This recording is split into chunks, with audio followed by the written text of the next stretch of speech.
নজর রাখবো পরবর্তী সংবাদে। ইতিমধ্যে কৈলাস শহরের রামকৃষ্ণ মহাবিদ্যালয়ের অনুষ্ঠানকে কেন্দ্র করে মন্ত্রী সুধাংশু দাসের যে বক্তব্য, তাকে সাম্প্রদায়িক ভাবে তার উস্কানিমূলক মন্তব্যের তীব্রভাবে নিন্দা করেছেন প্রদেশ কংগ্রেস। ইতিমধ্যেই এই মন্তব্যের মধ্য দিয়ে সমাজে ফের একবার বিদ্বেষ তৈরি হতে পারে, এমনটাই দাবি হয়েছে প্রদেশ কংগ্রেসের পক্ষ থেকে, যার তীব্র সমালোচনা করে সাংবাদিক বৈঠক ডাকলেন প্রদেশ কংগ্রেসের নেতৃত্বরা। অন্যদিকে দাঁড়িয়ে পুজো সামনে রয়েছে, আর এই পুজোয় বিশেষ করে নিগমের যে ভূমিকা, তাতে করে ভেন্ডাররা সঠিকভাবে ব্যবসা করতে পারবে না। এই যে হুলিয়া জারি করা হয়েছে, তার তীব্রভাবে প্রতিবাদ জানিয়েছে প্রদেশ কংগ্রেস নেতৃত্ব।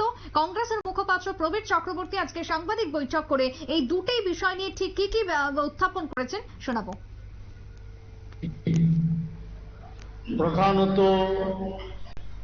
কেন্দ্রীয় সরকার নরেন্দ্র মোদীর নেতৃত্বাধীন যে সরকার এখন দেশে বিরাজমান, সেই সরকার এবং রাজ্যে রাজ্যে তথাকথিত ডাবল ইঞ্জিনের সরকার, ওই সরকারগুলির পৃষ্ঠপোষকতায় দেশের সাম্প্রদায়িক শক্তি, বিশেষত বিজেপি দল এবং আরএসএস এর মদতে যে সাম্প্রদায়িক শক্তিগুলি আছে, তারা বিজেপির যে একটা অন্যতম এজেন্ডা, নরেন্দ্র মোদীর নেতৃত্বাধীন সরকারের যে একটা এজেন্ডা, দেশের প্রচলিত সংবিধানকে পাল্টিয়ে দেওয়া,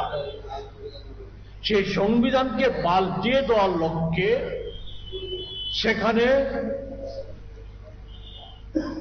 ধর্মীয় মেরুকরণ করার উদ্দেশ্যে সাম্প্রদায়িক দাঙ্গা হাঙ্গামা লাগানোর একটা ষড়যন্ত্র চক্রান্ত গোটা দেশব্যাপী পরিলক্ষিত হচ্ছে। এখানে আমি সারা দেশের বিষয় নিয়ে আজকে বলতে চাইছি, আমরা আমাদের রাজ্যে লক্ষ্য করছি, সম্প্রতি রাজ্যের পরিবেশকে বিষিয়ে তোলার জন্য একটা চক্র, সাম্প্রদায়িক চক্র, বললে অত্যুক্তি হবে না যে রাজ্য সরকারের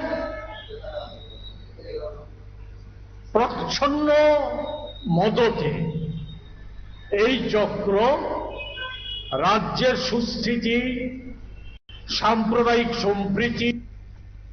আপনারা শুনলেন কংগ্রেস মুখপাত্র প্রবীর চক্রবর্তীর বক্তব্য। ইতিমধ্যেই রাজ্যের মন্ত্রী সুধাংশু দাস তিনি যেরকম বক্তব্য পেশ করেছিলেন, ঠিক একইভাবে সোশ্যাল মিডিয়াতে পোস্ট করেছিলেন, যদি পরবর্তীতে তিনি তার সেই পোস্টকে ডিলিটও করে দেন, তবে তা নিয়েই তীব্রভাবে আক্রমণ এবং সমালোচনা করল প্রদেশ কংগ্রেস নেতৃত্ব আজকে বৈঠকের মধ্য দিয়ে। ছোট্ট বিরতির পর ফিরে আসবো, সঙ্গে থাকুন।